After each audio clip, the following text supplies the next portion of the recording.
Landau theory. So what we did the day before yesterday, we started to discuss the functional, so Gibbs free energy, which is a functional of psi and psi star and vector potential. And we wrote it as some constant phi naught plus integral over dr. We have IA psi squared plus b half psi to the 4 plus kinetic term 1 over 4 m minus I h nabla minus 2e over c a psi modulus square plus b square over 8 pi. This is our Ginzburg-Landau function. And I remind you that B is magnetic field. Well, we can write it this way. So B is nabla cross A. This is how magnetic field and vector potentials are connected. And I also remind you that we said that effective mass is equal to twice as mass of electron, and effective charge is equal to twice charges of the electron. This is why we have 2e here, and we have 4m here. So the day before yesterday, we considered the variation over functional with respect to psi star. We said that psi and psi star are linearly independent variables, So, and taking the variation, we derived the first Ginzburg-Landau equation, which is 1 over 4m minus I h bar minus 2e over ca square psi plus a psi plus b psi square psi equal to 0. This is the equation, and this equation was accompanied by the boundary condition, because we had a surface integral. We applied Gauss Theorem, and we said that the product of the normal to minus I h nabla minus 2e over ca psi is equal to 0 on the boundary.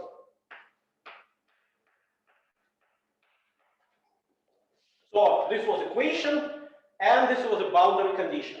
And this set us first Ginzburg-Landau equation. This equation is nonlinear with respect to psi. And the goal of the first part of today's lecture is to derive the second Ginzburg-Landau equation. We have variables psi, psi star, and a. So now we are going to take a functional derivative of our functional with respect to deviation of the vector potential, and proceed with a derivation of the second Ginzburg-Landau equation. As a homework, I told you again this non-mandatory homework. Just take the variation over phi with respect to delta psi, another independent variable, and to see what kind of equation you will get.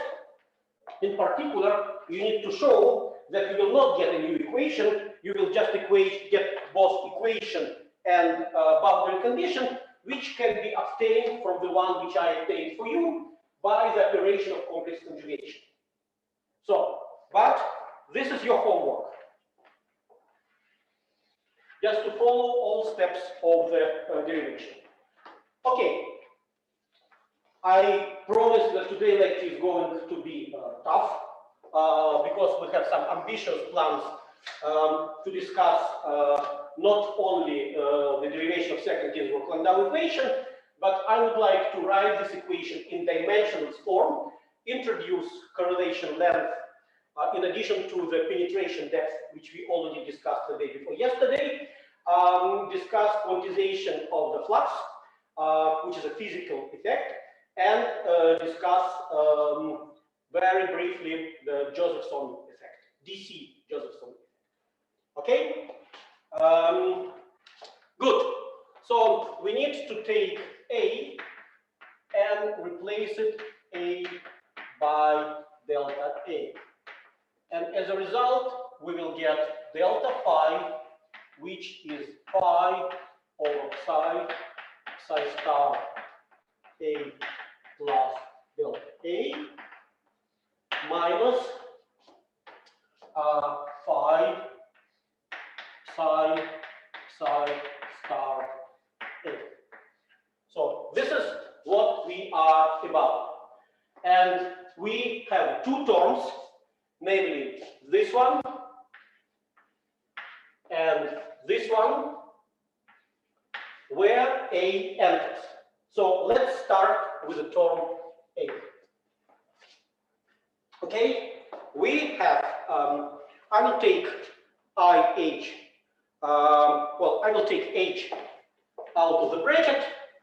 So I have H squared over 4m minus I nabla minus 2e over C A plus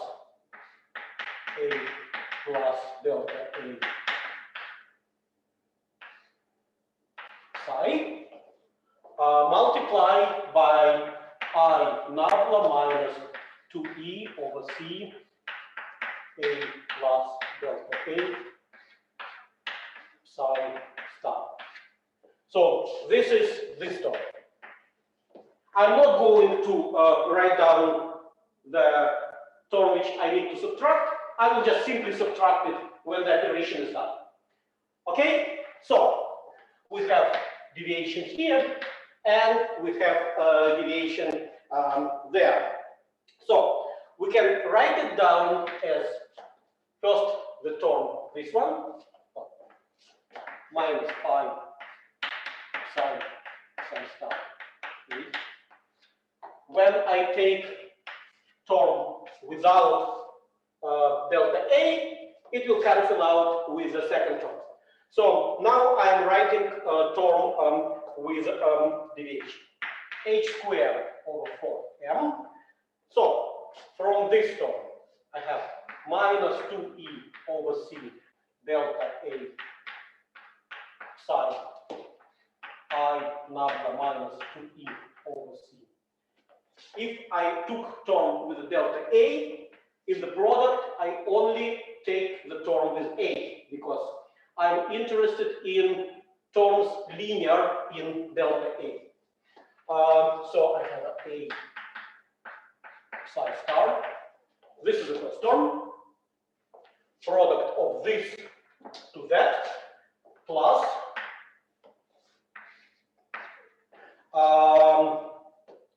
minus I nabla minus 2e over CA psi times minus 2e over C delta A psi star.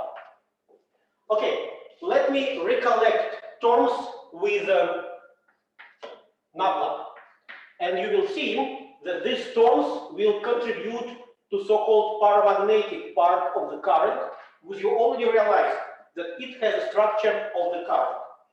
So this is H squared over 4m. I'm collecting now terms with this delta A, and I have what? I have minus 2e over C.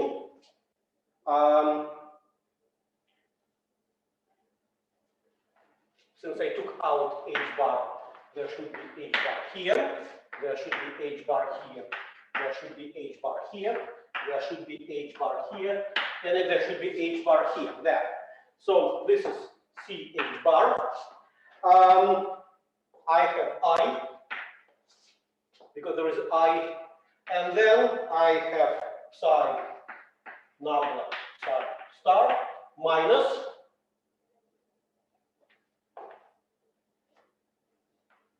psi star nabla psi. So this is what we used to see as the paramagnetic part of the current.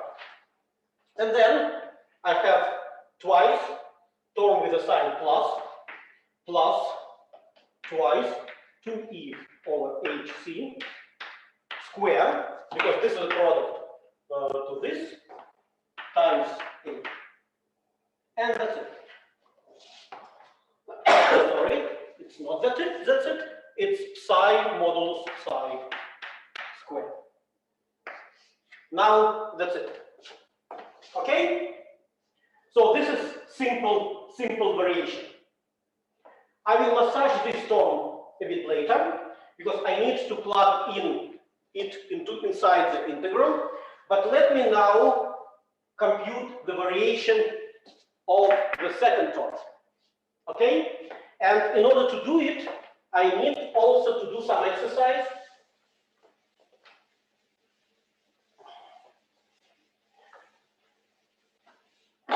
What I'm saying that I have nabla times A plus delta A square. I will take into account the factor 1 over 8 pi later.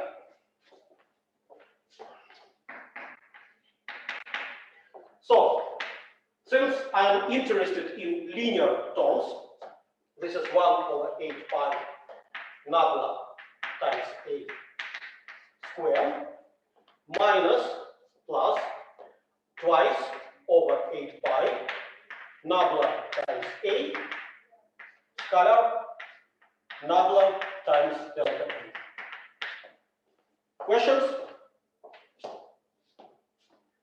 Plus terms over delta A square, which I draw. So now I need to deal with this guy. And the idea to deal with this guy is pretty the same as we used in order to derive first Ginzburg-Landau equation. We need to complete it till the divergence, full divergence. We have integral over volume of divergence of some vector field. And we apply the Gauss Theorem, which says us that the integral over volume of divergence of some vector field is equal to the integral over boundary surface of the same field. That's it. So we need to replace the surface, the volume integral by the boundary integral. This term, when I subtract the free energy with A, will go. So we are dealing with precisely that term. So let's do the exercise. If you have a question, unmute your microphone and say me something, because I'm not going to look at chat every moment. Yeah. So exercises.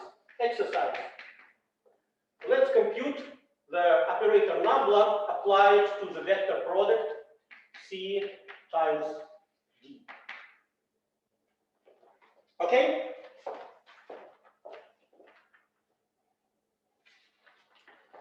So I would like to have a divergence, therefore I would like to compute, this is the same as divergence of the vector product C times D. Okay? By the definition, divergence is d over dx alpha.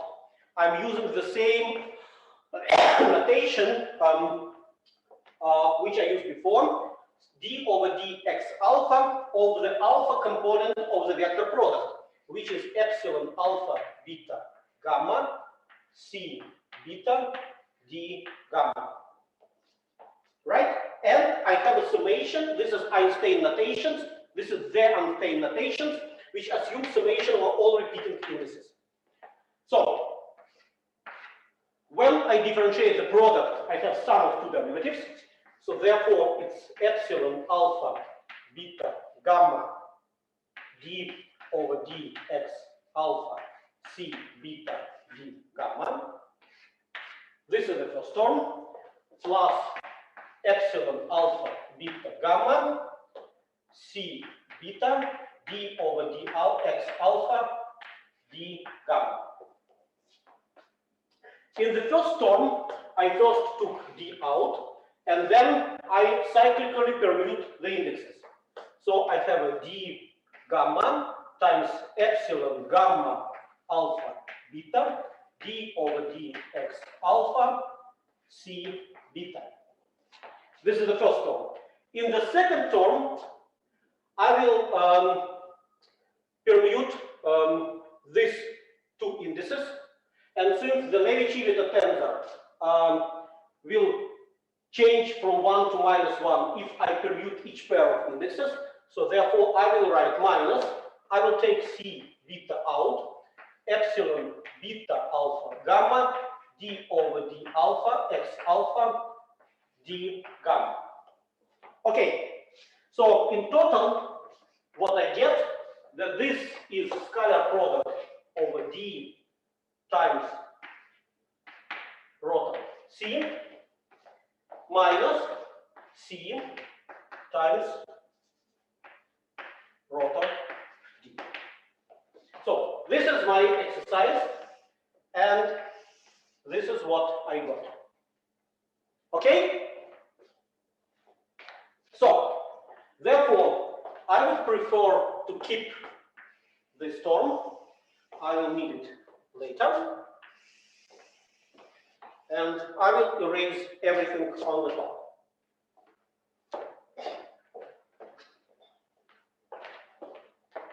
So, did I not make a mistake? No, I didn't make a mistake when deriving. Time to time, I need to look at the piece of paper in order to be sure that I did not make a mistake. Otherwise, we will got incorrect results, which I cannot afford.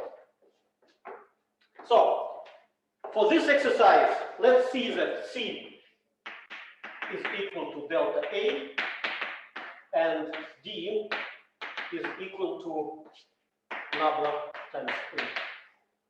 So, we have what? We have D times nabla C. So, therefore, term D, which is nabla A times nabla delta A. Remember that this is D, and this is nabla C, is equal to nabla applied to the C times D, delta A times nabla times A, plus term C times delta D. Delta A times nabla times nabla.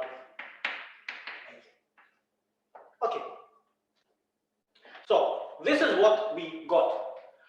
So therefore, 1 over 4 pi integral over d volume of the term nabla A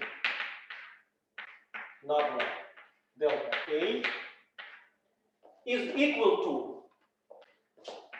1 over 4 pi integral over volume of divergence, but this is integral over surface delta A times nabla times A. This is the first term, plus integral over d volume delta A. Now we computed what happens when you have nabla times D.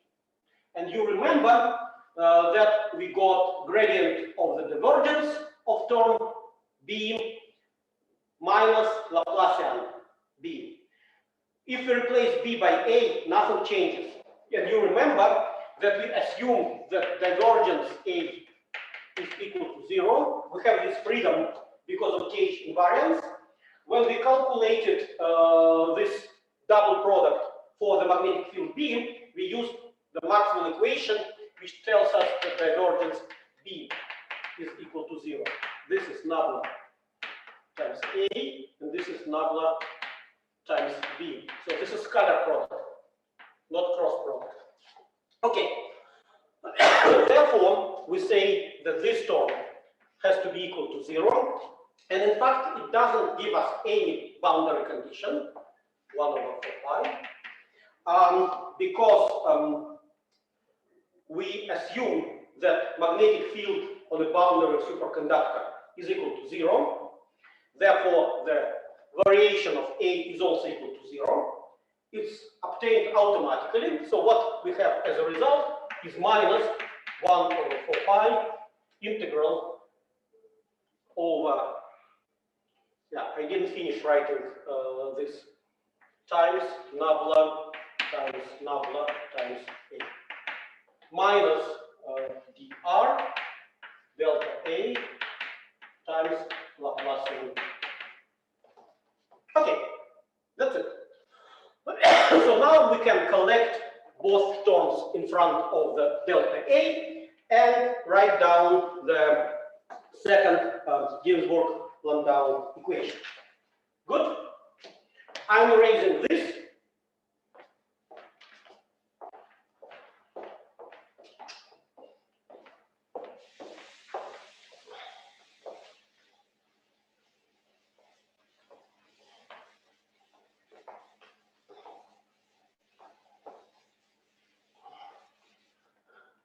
So, we need to equate coefficient in front of the delta A equal to 0. So therefore, we have the Laplacian A is equal to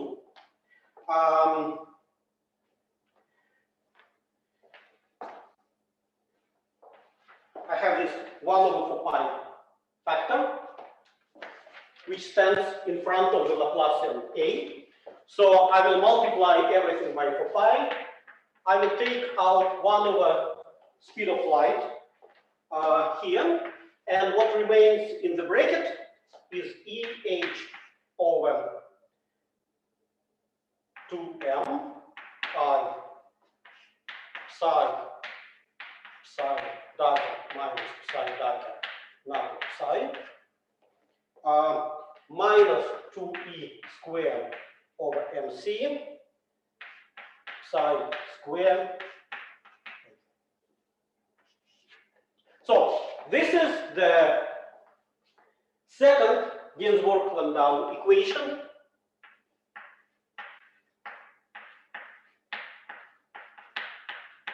Which is not accompanied by any boundary condition, because boundary condition is fulfilled automatically by construction.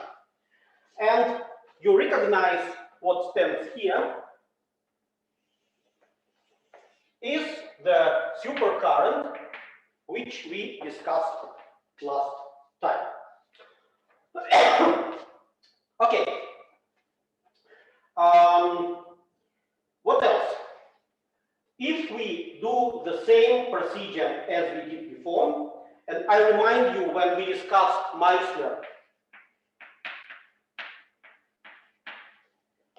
effect, we derived equation Laplacian B is equal to B divided by lambda square. So we introduced the penetration depth. I will put it here.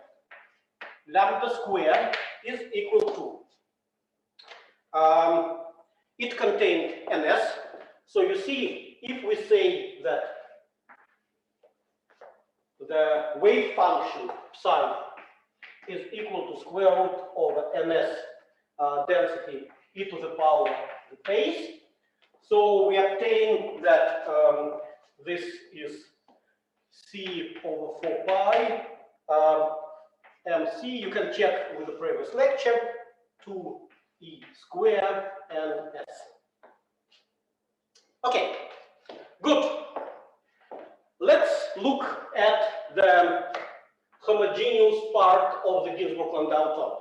So homogeneous, I mean the part where we can assume that psi is equal to psi naught and doesn't depend on the coordinates. So psi naught will then satisfy equation A psi naught plus B psi naught squared psi naught equal to 0. This is a minimum of Landau function, not functional by function. Here psi naught doesn't depend on the coordinate, or psi naught psi A, plus B psi naught squared is equal to 0. As we said on the lecture about phase transition, is that coefficient A in front of the quadratic term changes its sign at the phase transition point. Therefore, it is equal to 0 at the phase transition point. Therefore, we can write down without losing generality that A is another coefficient alpha times tau. And I remind you that tau is T minus Tc over Tc. Then coefficient B in turn doesn't depend on vicinity of the phase transition point. So therefore, above critical point, we have only trivial solution, psi naught equal to 0. So then, if tau is positive, psi naught equal to 0, only trivial solution. However, if tau is negative, we have non-trivial solution, psi naught squared is equal to modulus A is negative, divided by B, or this is alpha modulus tau divided by B. So what we see here, and this psi naught modulus square is precisely ns. Therefore, we have mc squared over 8 pi e squared, and what remains b divided by alpha modulus tau. So what we see is the penetration depth which describes how far magnetic field penetrates. This is normal phase, this is superconducting, and this is penetration depth. This penetration depth diverges as 1 over tau when we approach to the critical point. For all what I'm saying about Ginzburg-Landau theory, it is applicable if modulus tau is much smaller than 1. Since the penetration depth diverges as you approach the phase transition point, it means that whole magnetic field start to penetrate through the superconductor, so the superconductivity is destroyed by the magnetic field. This is, again, I repeat, that the quantity lambda is called penetration depth. Good. Now, let's take these two Ginzburg-Landau equations. What I will do now, I will rewrite the second equation. I will erase everything that's here. I will restore the first equation, and we write it down in the dimensionless form. Okay?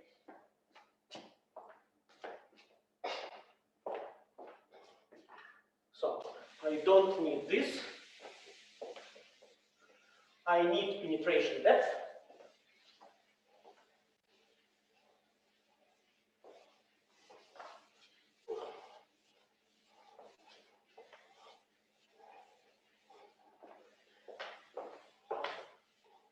And I will write the first Ginzburg-Landau equation just below the second one.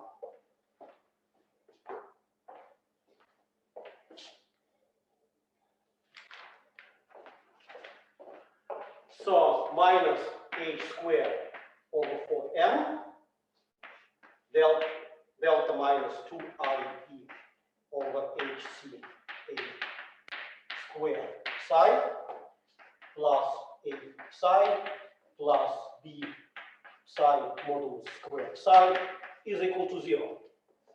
So, as I told you, we have a system of two coupled nonlinear differential equations. They are nonlinear for psi,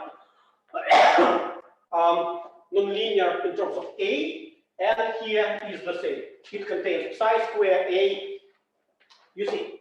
So, let's define the function, complex function phi, normalizing my complex function psi by function psi naught. So, this is a new function which I'm going to use. So, where psi naught is square root over modulus a divided by b. And a is equal to alpha tau. Okay, if I do that, I can write down that psi is equal to square root over a divided by b times phi. So, if I put it here, so this is a square root over modulus a by b times phi. This is b modulus a over b times square root over modulus a over b. So b is cancelled out. Yeah. So I can now divide, and here I have square root over modulus a over b. If I divide the left hand side, the right hand side by the a and square root of a,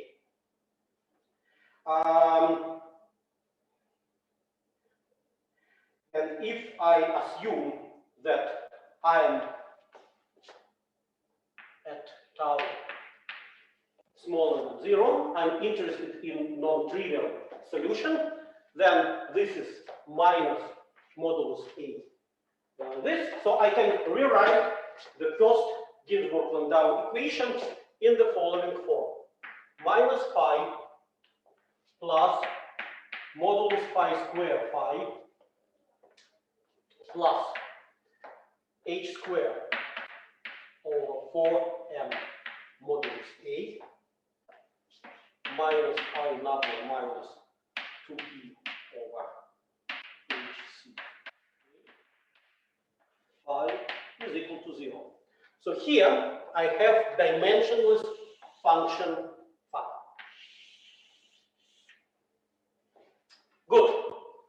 Let's make the second Ginzburg-Landau dimensions. But before doing that, let's look at this top. Let me introduce notion of psi square, which is h square over 4m modulus a, which is the same time h square over 4m alpha modulus tau. So you see that this quantity, similarly to the penetration depth, diverges in the very same manner as 1 over tau when we approach to the phase transition point. So I will write it,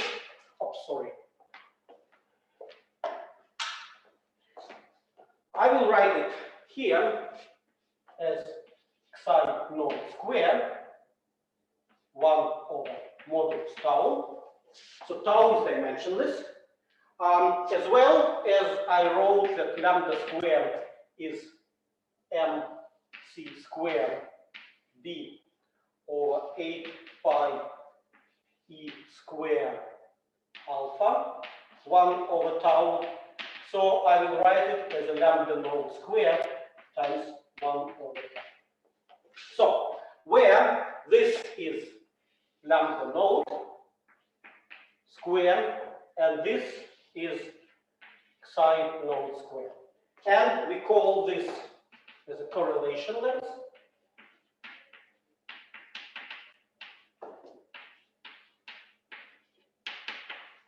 I will come to explanation why we call it that way after 10 minutes. And this is penetration depth.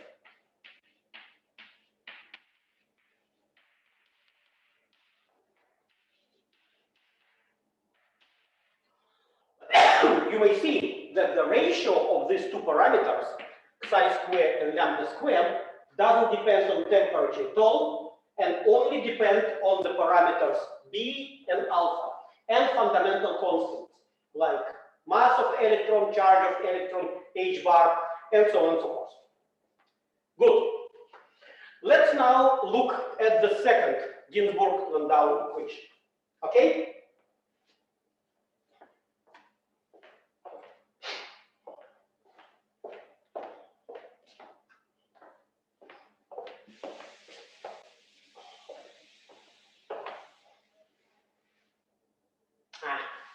Okay.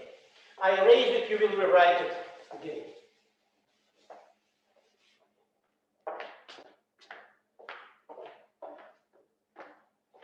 So, the second Ginzburg-Landau equation, if I do the same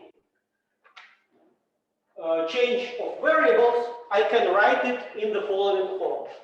So, Laplacian A is equal to, first of all, I would like to write from phi modulus square over lambda square times A. You can check that this was the diamagnetic term. And then I write it plus I phi node. Sorry, this is different phi node. Unfortunately, the flux quantum is also called phi node. Let me here say that this is something like theta node in order not to confuse the same. So this free term, which is a constant, don't confuse it with the notion of phi node, which I will introduce right away. 4 pi lambda square, we have phi delta phi minus phi delta phi square in this dimensional variables, where phi node over 4 pi lambda square is equal to, I'm collecting all multipliers, you can check, 4 pi over c, e h bar over 2m, modulus a over b, times 4 pi times mc square b over 8 pi e square a.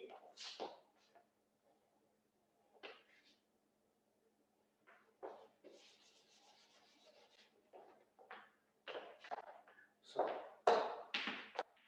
I know over 4 pi lambda square is equal 4 pi over c, e h bar over 2m, a over b.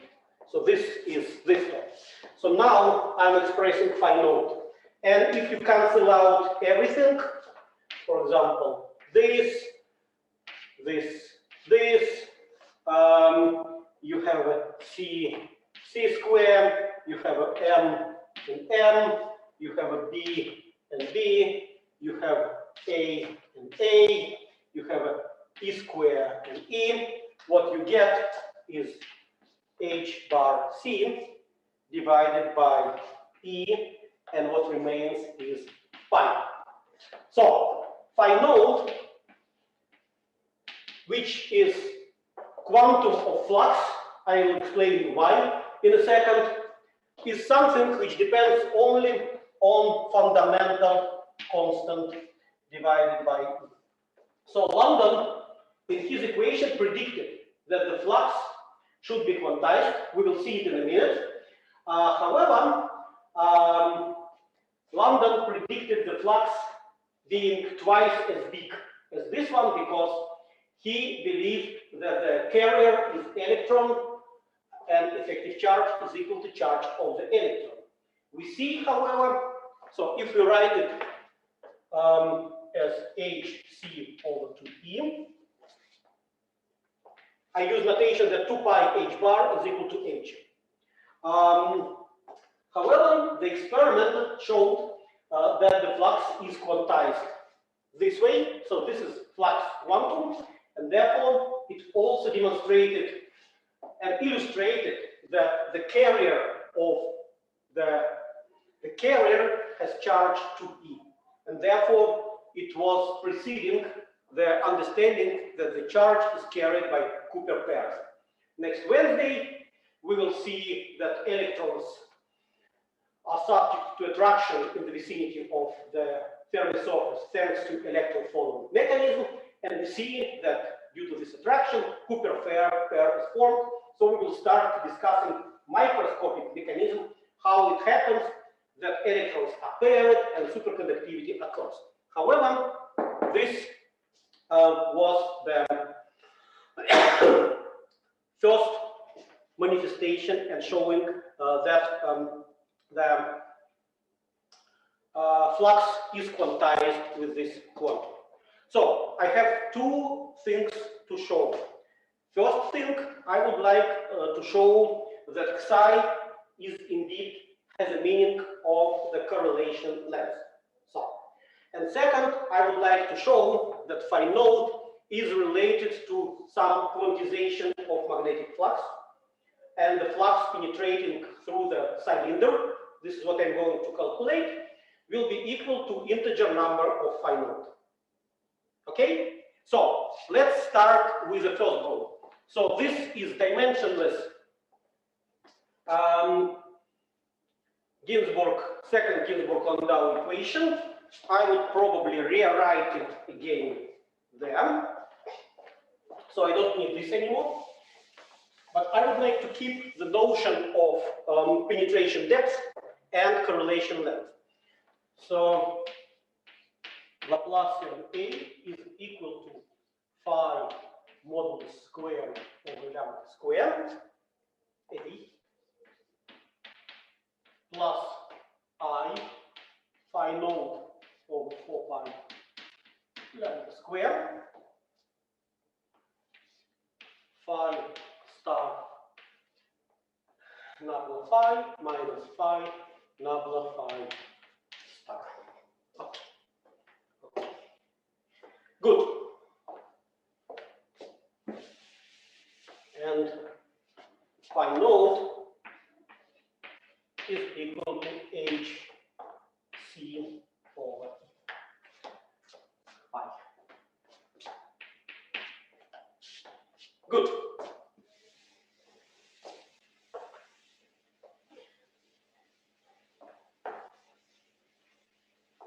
Are you following me? Because you are so silent, so everything is clear. Or you doing something else? Because I don't want and I will not control what you are doing. I'm talking about you about some interest in physics, and this is your responsibility whether you follow me or you don't follow me. But if you don't follow me because something is unclear, please let me know. Okay, Professor. Good. So this is second beautiful equation. Good. So let's consider that magnetic field is zero. First of all, let's assume that magnetic field is zero. So namely, I will say that A is equal to 0. Then we don't need the second Ginzburg-Landau equation. We just deal with the first one. And I am at temperature smaller than Tc. So I have minus phi plus phi modulus square phi minus h squared over 4m Laplacian phi is equal to 0. So this is equation I'm going to consider. Sorry, not this. This is xi squared. I will rewrite it. Anyway, I need to add a.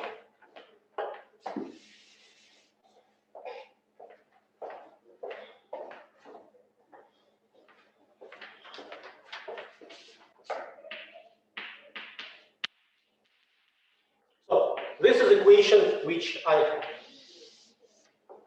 First of all, let's look at the homogeneous solution of this equation.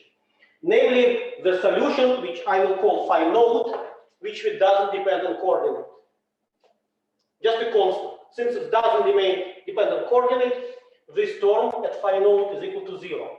So I have a phi node 1 minus phi node squared is equal to 0. After I put my variables dimensionless, I have functions which are of the order of 1. So from this, phi node, without losing generality, is equal to 1. Plus or minus 1 doesn't matter. I select 1 mean.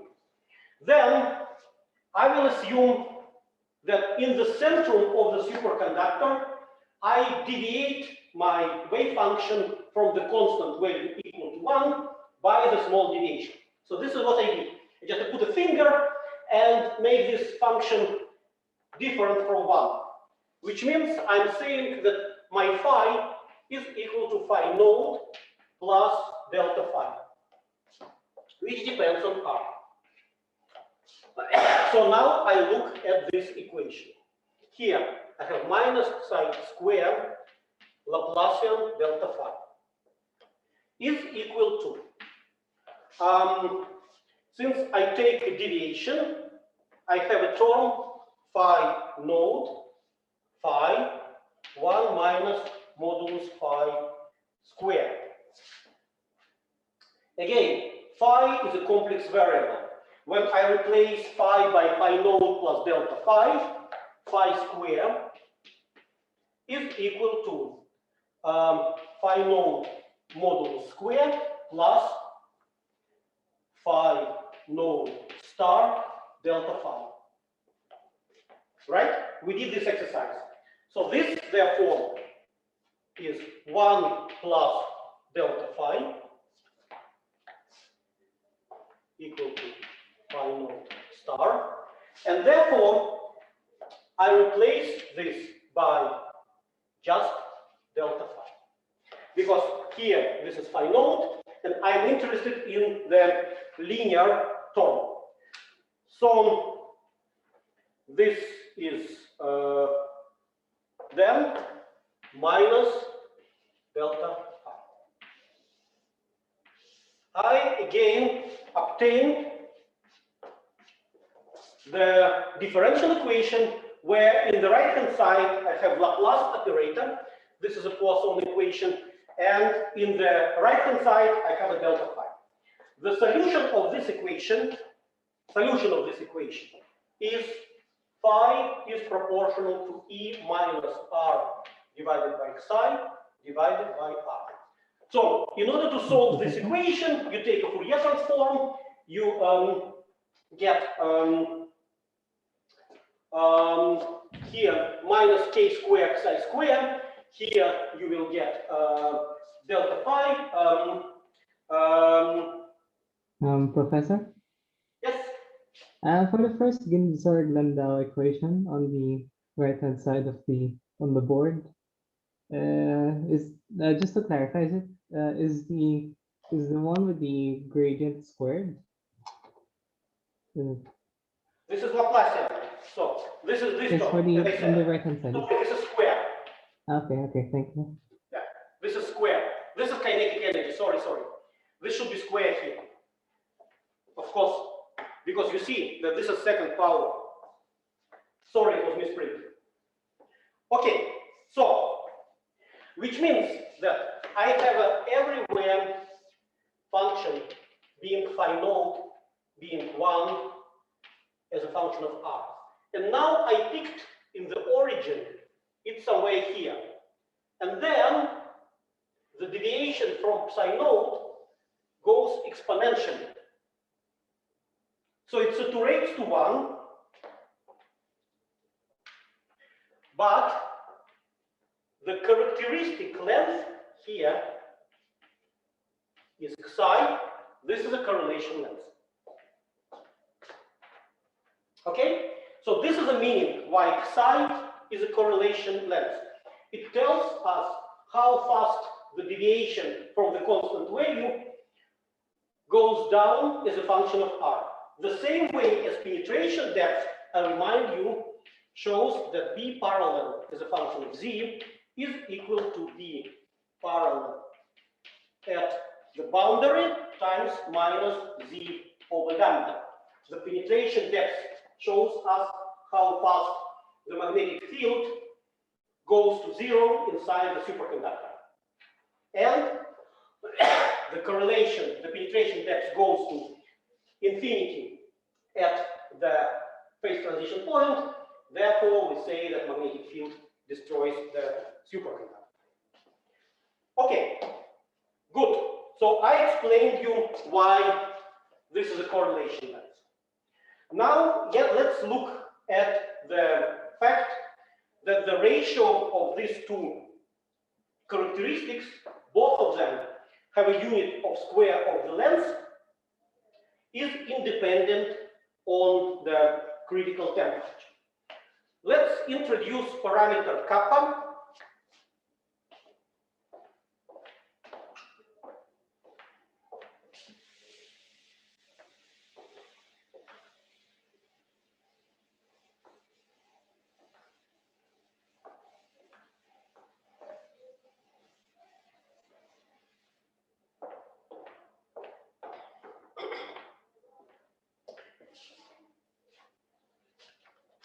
Let's introduce parameter kappa. I will write it here as lambda divided by xi. If we plug in these quantities, this is first of all lambda node divided by xi node. If I plug in all coefficients written down on the blackboard, I will get that this is mc over e h bar square root over b over 2 pi. So this is number. And you see that this number depends on phenomenological coefficient b, which provides us stability of our Landau-Zener theory. And basically r or alpha and b are phenomenological coefficients which can be measured for given material. So they are material dependent. The theory, as I said, is very general, but it relies upon some phenomenology, namely properties of material. You do your measurements, you measure, for example, penetration depth, and from penetration depth, you get coefficients B and alpha. And you measure specific heat, you get some other combination of coefficients. We discuss it, or Andrei will discuss it, how to get these phenomenological coefficients A and B from the microscopic theory, which is BCS theory. Of course, this phenomenological theory can be derived microscopically from the true microscopic theory, which actually relies upon the true mechanism of pairing. So you can get one theory out of another one, but the power and efficiency of this theory that I just, following Ginzburg and Landau, assumed certain form of the functional. I don't have a freedom to define microscopically from the properties of materials coefficient A and E, but I'm saying you do experiment, you do two measurements. Two measurements is enough to measure A and B. And therefore, after you identify coefficients A and B, you basically know all properties, thermodynamics, electrodynamics, kinetic property in the vicinity of the phase transition point. That's it. So now, this parameter kappa depends on parameter B. Then, if kappa is smaller than 1 over square root of 2, the superconductors called type 1. Why it is 1 over square root of 2, I don't have time to explain. Actually, in order to see this division, you need to compare the surface tension and energy gains. So you need to consider domain and make an energy balance. But for the type 1 superconductors, they're just destroyed by their magnetic field. Namely, you apply magnetic field reaches some critical value, and at this critical value, the superconductivity is destroyed. For example, by the mechanism which I explained. So penetration depth grows and grows and grows, and that's it. There is no room for the superconductivity. This is type 1 superconductors. However, if kappa is bigger than 1 over square root of 2, we have a type 2 superconductor. And the difference of a type 1 and type 2 is that for type 2 superconductors, it's energetically favorable to create vortices, to create topological defects, the same way as we have discussed it for the superfluid matter. Namely, you have two critical fields, which are called HC1 and HC2. If you apply small magnetic field, then it increases penetration depth, and that's it. However, if you reach some critical value, then precisely the same things what happened in the rotating condensate happens here. You create the one vortex in the system. You increase magnetic field further, you create second vortex, third vortex, and as a result, at some magnetic fields, you have a vortex lattice. This is what you are going to discuss with Andrei on Monday. Lattice of vortices in the type 2 superconductors. But I remind you that vortex contains of the core, which is the normal phase, and the vortex itself. So therefore, as soon as you create many vortices, the fraction of normal phase will exceed some value, and after HC2, you destroy superconductivity completely. But as I said, the difference is that in type 1 superconductors, there are no vortices. In the type 2 superconductors, destruction occurs through the formation of the lattice of vortices. Therefore, type 2 superconductors are more resistant to magnetic field. The HC2, this critical magnetic field when the superconductivity is completely destroyed, is much higher for type 2 superconductors. Okay, another thing for those who would be interested in superconductivity professionally, I would like also to mention that if we have a limit that correlation length is much larger than gamma, this means that kappa goes to 0. This is so-called p-part superconductors. While if correlation length is much smaller than lambda and kappa goes to infinity, this is a London limit. So you see that the extreme case of a p-part limit is extreme case of a type 1 superconductors. London limit is extreme case of type 2 superconductors. And what's the difference? The difference, again, for those who would like to learn more, I would like to refer to the nice book of Schrieffer, where it's explained that while current is non-locally connected with the vector potential, in London limit, precisely when the correlation length is much shorter compared to penetration depth, you can approximately make this connection local, and you derive what is called London electrodynamics, and this is what I began with my first lecture about superconductivity, explaining the Meissner effect. Okay, This is all what I would like, well, maybe last comment is that I said that on one hand, tau should be much smaller than 1. This is the domain of applicability of the Ginzburg-Landau theory.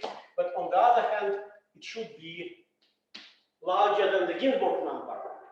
Ginzburg number, I remind you, characterizes the area when fluctuations become very important. So if you approach to the phase transition point, the fluctuations start to grow. And as you see it, the correlation length diverges, the penetration depth diverges. So you have an increasing of the fluctuations. So we derive the criteria for three-dimensional superconductors, well, three-dimensional systems. And if you plug in these phenomenological parameters into the fluctuation theory, which I presented to you in a crash course of the phase transition, and plug in parameters of superconductors, you will obtain that the Ginzburg number for conventional superconductors is proportional to Tc over Fermi energy to the power 4. For conventional superconductors, critical temperature is few kelvins, let's say 10 kelvins or 1 Kelvin. The Fermi energy is 10 to the 4 Kelvin.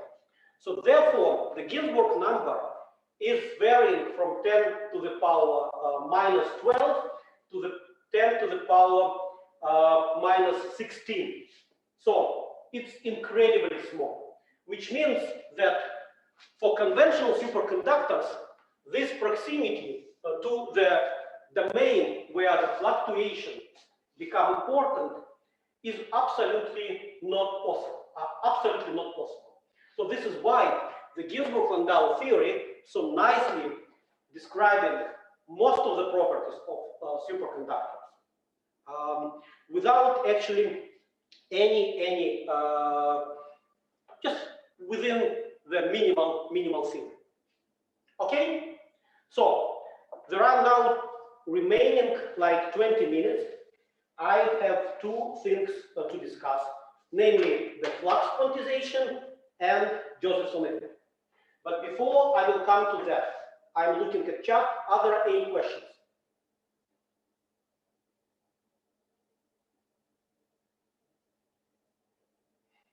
I plan to show you how the Ginzburg-Landau equation works for the Josephson effect, and Andrei will show you how it works for the vortices. Hello. So, Can you hear me? yeah. Just now you said something about when approaching a phase transition point, the fluctuation become important. Can you elaborate more about that? Well, when I presented you theory of fluctuations for the scalar or the parameter. So this is what I discussed. I said that you have environment and you exchange energy and entropy with environment, and therefore the fluctuations can be described as a variation of the Gibbs energy. I need to integrate over all fluctuations of your scalar or the parameter. This is what I did. So I computed fluctuational correction due to fluctuation to the Gibbs free energy. And having in mind this correction for the scalar or the parameter, I computed fluctuational correction to specific heat. And to establish this criterion, namely this one, I requested that the fluctuational correction to the specific heat should be smaller compared to the jump of specific heat which occurs at the phase transition point, which is a hallmark of the second order phase transition. This was a way to derive the Ginzburg number. I did these calculations and I found the Ginzburg number for the scalar or the parameter in terms of the coefficients alpha and b. In particular, g, I repeat you what I wrote there, was equal to b squared Tc divided by alpha h squared over m cubed. So again, this was for scalar or the parameter. And in practice, in my Ginzburg-Landau theory, there are three unknown coefficients, namely a, b, and Tc. And you cannot get these coefficients A, B, and C self-consistent from the point of view Ginzburg-Landau theory. You need to assume that these parameters A, B, and C are given to you by experiment. Contrast to microscopic theory, which we are going to discuss next week, where in terms of the model, and we consider certain model, which is BCS model, you can connect all parameters A, B, and TC with a macroscopic parameter of your system, microscopic parameter of your system, your Hamiltonian.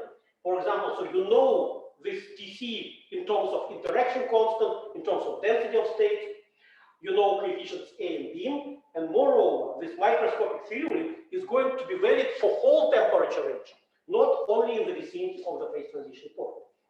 But, as I said, for three-dimensional situation, while for the scalar order parameter, the upper critical dimension is 4, so for all dimensions below upper critical dimension, commensurate fluctuations play important role.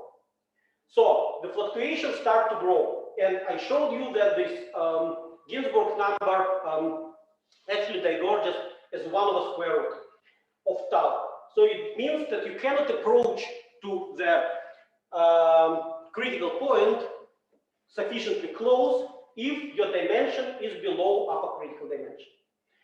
What I suggest that you repeat these calculations for the two-component order parameter, namely for superconductor. This is what I didn't do. I only considered single component order parameter, scalar order parameter. As a homework, did it for the free energy for two-component order parameter. Then you will get something similar to that, and you will see that for the Ginzburg-Landau type of theory, 4 is also upper critical dimension.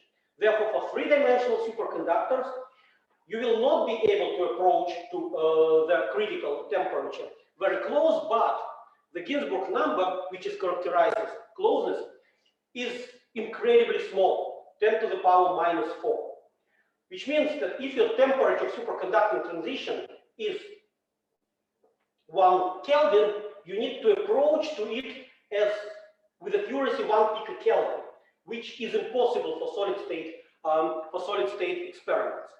There are other systems, magnetic systems, where I can show you that the Ginzburg number is not that small. It's of the order of 0.1, which means that you approach the Ginzburg number, your mean field theory, and this is a sort of mean field theory, is not applicable anymore, and you see the strong deviation in the behavior of critical exponent.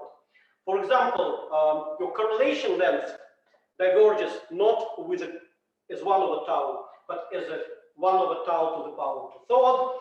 The susceptibility diverges as 1 over tau to the power 4/3, not 1, and so on and so forth. Good. So this is what concerns the fluctuations. However, if you imagine that you are living, say, in 5-dimensional world, and sometimes you have synthetic dimensions which actually mimic your real dimensions. In the 5-dimensional world, which is above the upper critical dimensions, fluctuations don't play any role.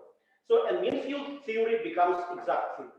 So this is the meaning of the upper critical dimension. And we considered Gaussian fluctuations. Actually, we considered the susceptibility in this fluctuation, which had a form k squared plus, say, kappa squared. So k squared originated from the kinetic energy, kappa squared originated from these two terms, and this sort of theory, well, your susceptibility depended on k and kappa, and I remind you that the fluctuational correction to the free energy was proportional to logarithm of kappa. These are so-called Maxwell relations, so sum over k, kappa k. Kappa goes to 0 since it's inverse correlation length. We will see it in the theory of magnetism. And this theory, this sort of fluctuational theory, Gaussian fluctuation, is called Einstein theory.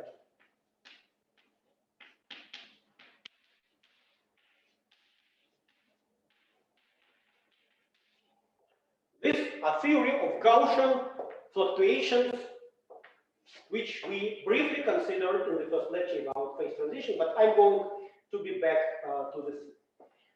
Well, in the two-dimensional situation, it's even more dramatic, and I suggest you to do calculations for the scalar field for all possible dimensions, 1, 2, 3, 4, 5, to see that in four-dimensional system we have a logarithm.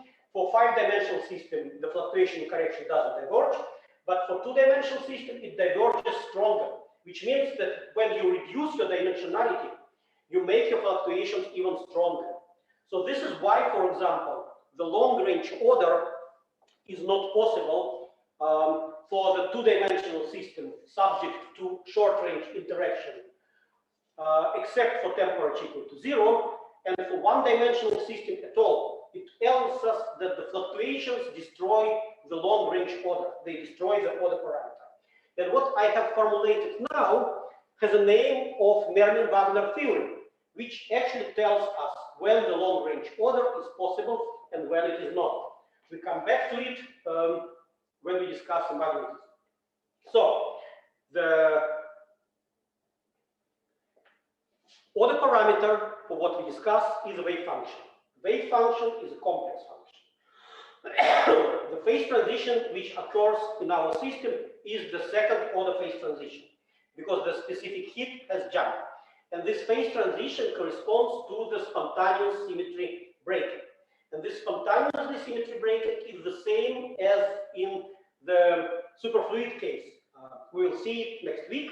So it's associated with the breaking symmetry associated with the phase. It's continuous in one symmetry. And because of that, you have second order phase transitions. But we will see that Cooper pairs are charged. So the interaction between Cooper pairs is not short range.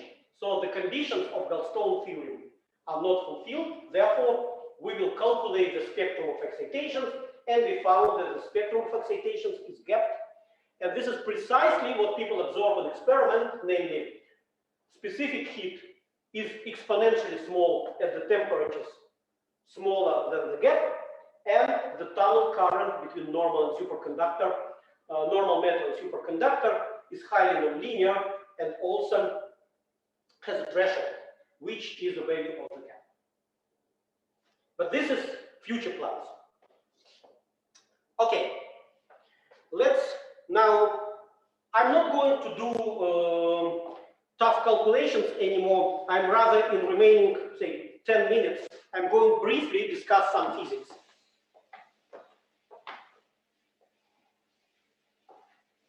And I welcome you to read more.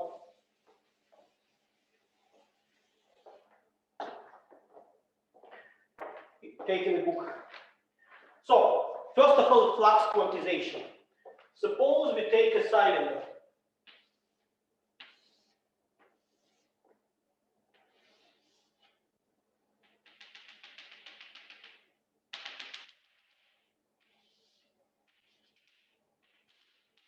So this is a cylinder.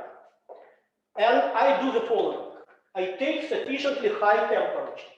Temperature is bigger than Tc. And I apply magnetic field. If temperature is bigger than Tc, then magnetic field penetrates through the whole cylinder. So there is a hole inside, and the cylinder is made of the metal, which can be superconducting. So first of all, I take the temperature above Tc, and I apply magnetic field. Then, in the second step, I will keep magnetic field and low down temperature below Tc. Very slowly, because I don't want to have any time-dependent effects, any kinetics.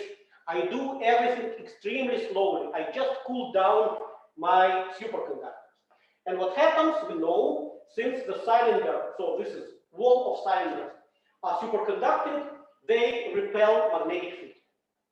There is no magnetic field inside the superconductor, but it means that the magnetic field inside the cylinder is going to be quantized. Why? So the supercurrent GS is equal to is equal to HE over M and S, and this is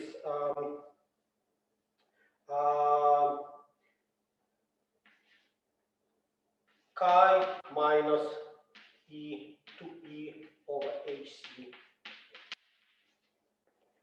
Okay, so this is supercurrent, and I remind you that we consider that the wave function is square root over ns e to the power I chi, and system is in magnetic field. If I rewrite my supercurrent in terms of the flux quantum, I can write it down such a way. You can check it. I did this exercise. This is C over 4 pi. This is 1 over lambda squared. And this is phi naught divided by 2 pi, gradient phase minus A. Let me take now the contour inside the superconductor and take the integral GS over dl along the contour. So if the superconductor is sufficiently thick, then there is no current inside. I gave you the homework to consider the equation for the supercurrent, and similarly to equation for the magnetic field, we will get absolutely the same equation. We can show you that the supercurrent is also zero inside superconductor, but the surface supercurrent actually introduces this magnetic field inside superconductor, which is compensating external magnetic field. So inside superconductor, the supercurrent is zero and magnetic field is zero. But on the surface, there is a supercurrent. So I am sufficiently far from the walls of the cylinder, and therefore this integral is zero because the supercurrent is zero. Which means that the integral over dl times A is equal to integral phi naught over 2 pi integral dl over gradient chi. Right? This is a condition that the integral of supercurrent is equal to zero. But this integral, thanks to Stokes' theorem, is integral over d surface over nabla A. So this is a Stokes theorem. But nabla A is a magnetic field. So therefore, the left-hand side is just a flux, because magnetic field times the surface through the surface is a flux by the definition. So the flux on the left-hand side is equal to phi naught divided by 2 pi integral over dl of the gradient of the phase.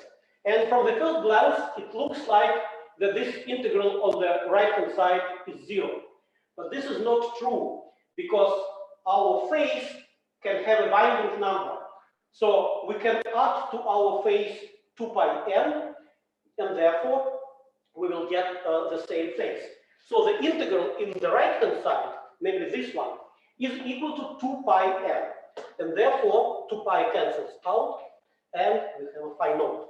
So the flux through the empty part of the cylinder is quantized, and it's equal to exactly n times flux quantum, where phi naught is equal to pi hc over E. And the quantization of the flux was measured in 1961, almost immediately after construction of microscopic theory of superconductivity. So it was experimentally confirmed. So then the flux is equal to n phi naught. One thing. Let's now spend another minute for discussion of the Josephson effect. Okay?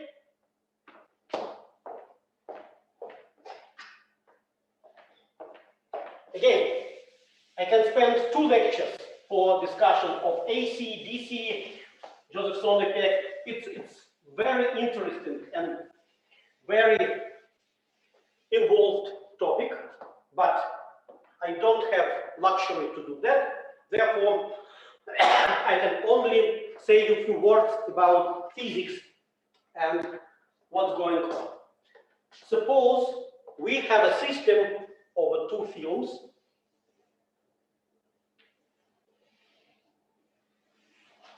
So this is film 1, and this is film 2.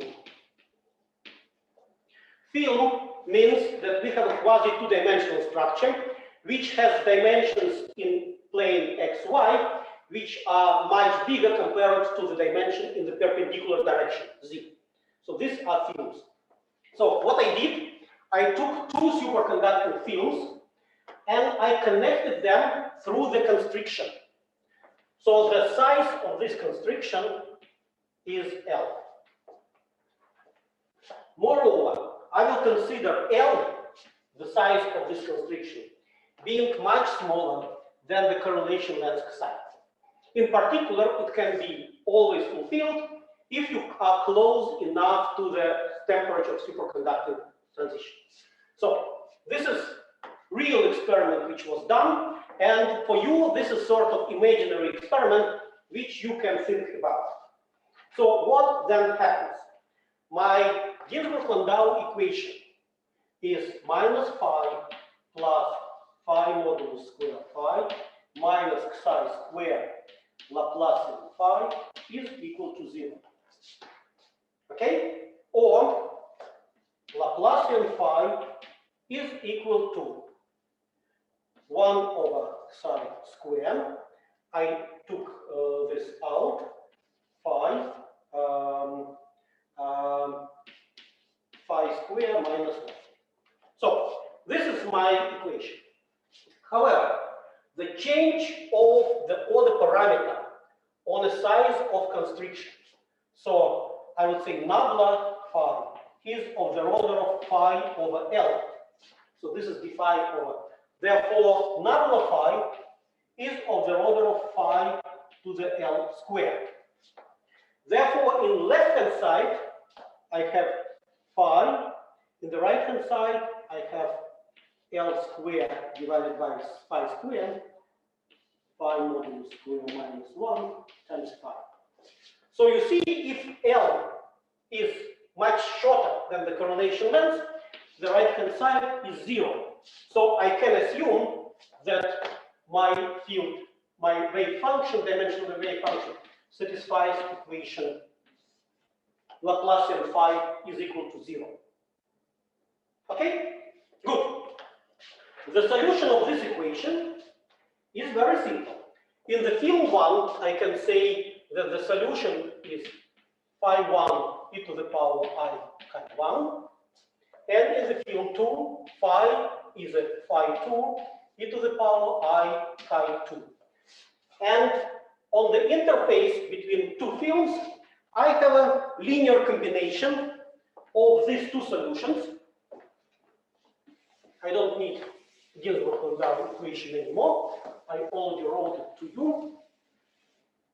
So in the interface, I can write the solution on a constriction in terms of the function fr, saying that this is phi 1 fr e to the power I chi 1 plus phi 2 1 minus fr e to the power I chi 2, where functions phi 1 phi r is equal to 1 at field 1, so phi r is equal to 1, and phi r is equal to 0 at the field 2.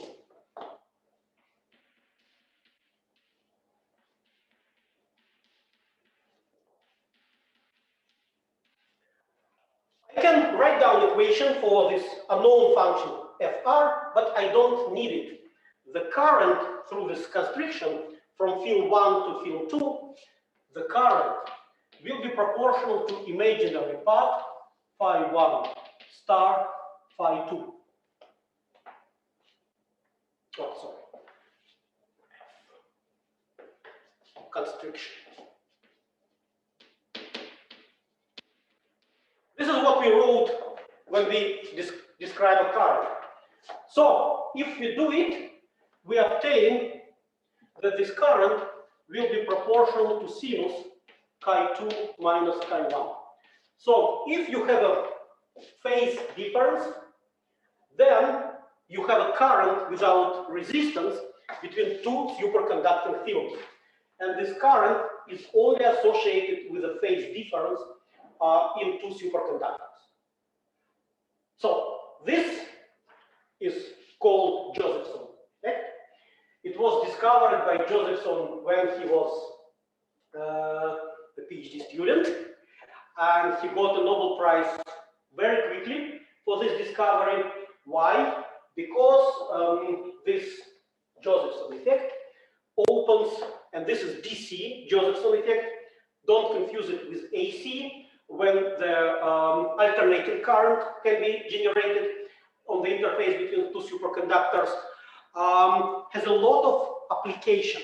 In particular, one of the applications is to measure the magnetic fields with a high accuracy to so-called SQUID, superconducting quantum interferometric device. And for those who are interested in application of Josephson effect, I suggest to read very nice book of Schmidt. I think you can find it in the library. The exact title is probably also Theory of Superconductors. So this is Schmidt.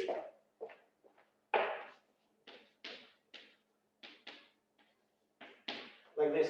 For those who are interested, I can send exact reference. And this is all what I plan to tell you about phenomenology.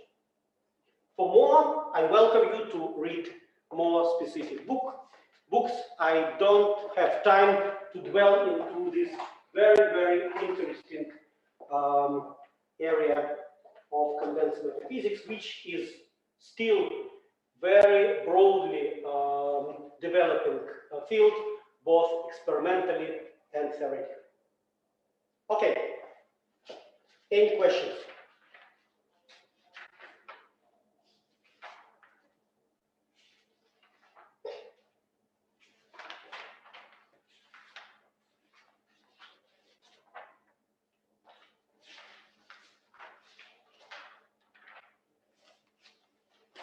As I said, we will see more application how Ginzburg-Landau theory works on Monday.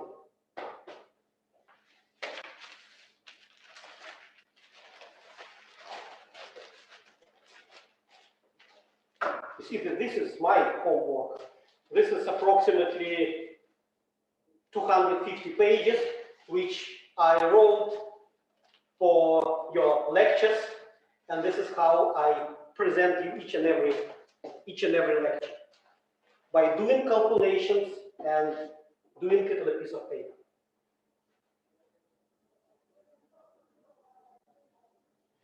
Okay, if there are no more questions, we are done. I think it's perfect time to finish. That's it.